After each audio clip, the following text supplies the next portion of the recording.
On connaît bien comment faire du vieillissement, que ce soit du tissu ou de certains matériaux comme le métal, les cuirs et j'en passe, mais au niveau des salissures, qu'est-ce qu'on entend par ça? Cette pièce, elle est basée sur une image célèbre du Marines caporal Harry Kizirian qui a été prise à Okinawa en 1945. Cette photo, elle a également fait l'objet d'une première page le 24 juin 1945 dans le New York Times Sunday Magazine. Et si on l'observe de plus près, on voit sur ces vêtements vraiment passablement de saleté, de salissure du théâtre des opérations. Et c'est tout ce qu'on va reproduire sur cette pièce avec les explications ainsi que le matériel utilisé. Bienvenue sur ma chaîne YouTube SZ Miniature, une chaîne dédiée au montage et à la mise en peinture de figurines historiques. De quoi on va avoir besoin? Je vais utiliser des pigments. Le premier est un très clair, un blanc cassé, le second couleur terre, un Russian Earth, et le dernier du noir. Le noir très bon pour faire de l'humidité par exemple.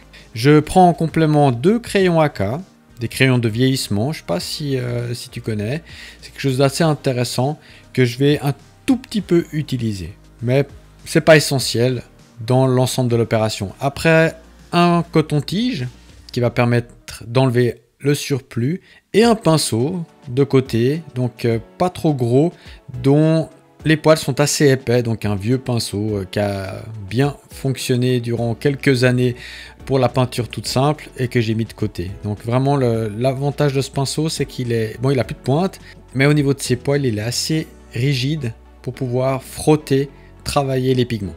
Je vais également avoir sur le côté un papier ménage pour enlever le surplus des pigments avant de pratiquer directement le travail sur la figurine.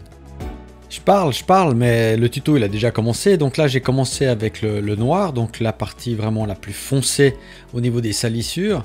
On peut bien représenter l'humidité avec le noir dans un premier temps, mais on revient un petit peu sur les références. Bien évidemment, si vous voulez un peu quelque chose au top du top, franchement pour moi c'est la série The Pacific sur lequel on a de la couleur et un réalisme de dingue avec, je prends quelques exemples sur les épisodes de Peleliu et on suit Iwo Jima et puis bien sûr on arrive sur Okinawa. Donc voilà quelques éléments qui vous permettent de ressortir des images de référence pour pouvoir mettre en place ces salissures.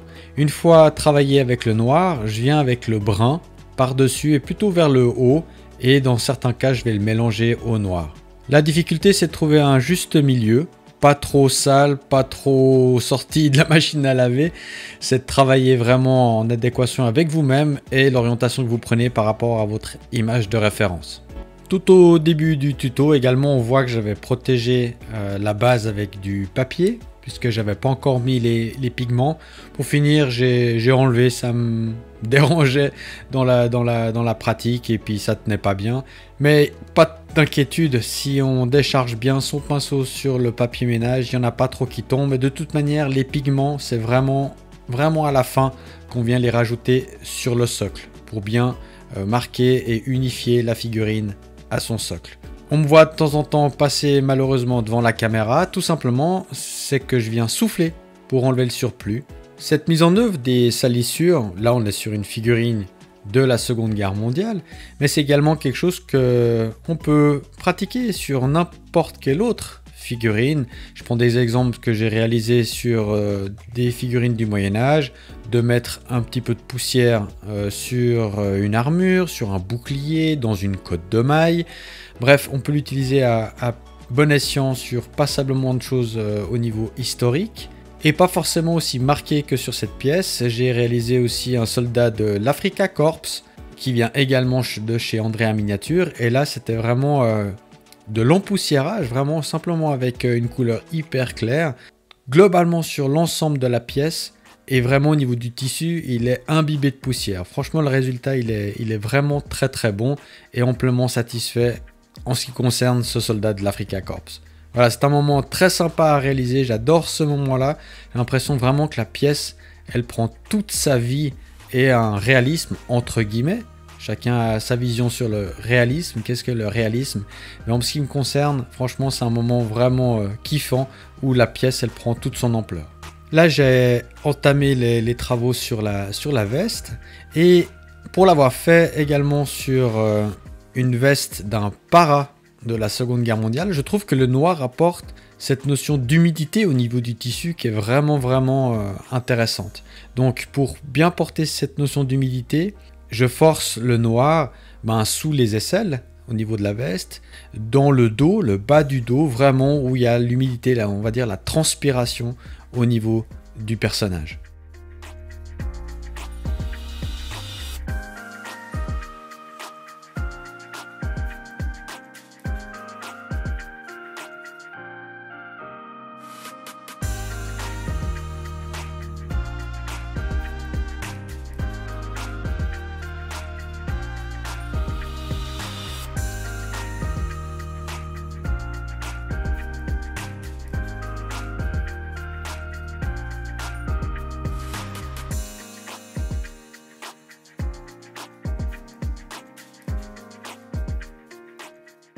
On vient de combiner les pigments noirs et brun foncé, la couleur terre.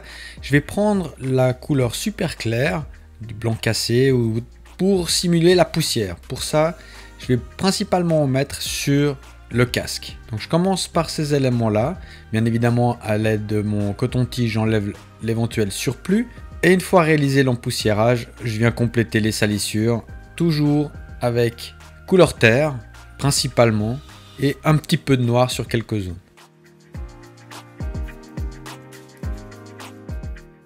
Comme mentionné au début de cette vidéo, j'avais prévu 2 crayons A4 pour le weathering. J'ai utilisé le noir très légèrement pour à l'intérieur du col, donc c'était vraiment très fin, donc c'était une zone difficilement accessible au pinceau.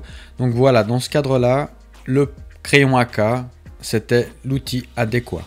Pas nécessairement pour faire le reste, mais pour des petits travaux de précision, ça peut être utile. On arrive bientôt au terme de cette vidéo et du travail de salissure sur cette pièce. On peut se poser la question de la protection. Vous pouvez laisser la pièce en tant que telle.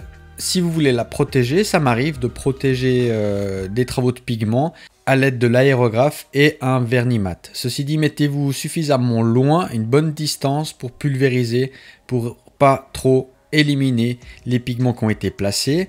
Également, il faudra reprendre les pièces métalliques, les éventuels éléments qu'on peut rajouter en pigment, par exemple sur le gunmetal, ou les yeux brillants, ou les lèvres, etc. Donc il faudra y retoucher. À vous de voir. Là, en l'occurrence, sur cette pièce, j'ai pratiqué une pulvérisation avec du mat. Merci d'avoir visionné cette vidéo jusqu'au bout. Si ça vous a plu, merci de partager et de placer un petit pouce vers le haut, ça fait toujours plaisir. Dans le cas contraire, un petit commentaire constructif, c'est toujours utile. Si vous avez des questions, n'hésitez pas, j'y répondrai très volontiers. Abonnez-vous pour obtenir une notification dès l'arrivée de mes prochaines vidéos. Jusque là, portez-vous bien, à vos pinceaux, ciao!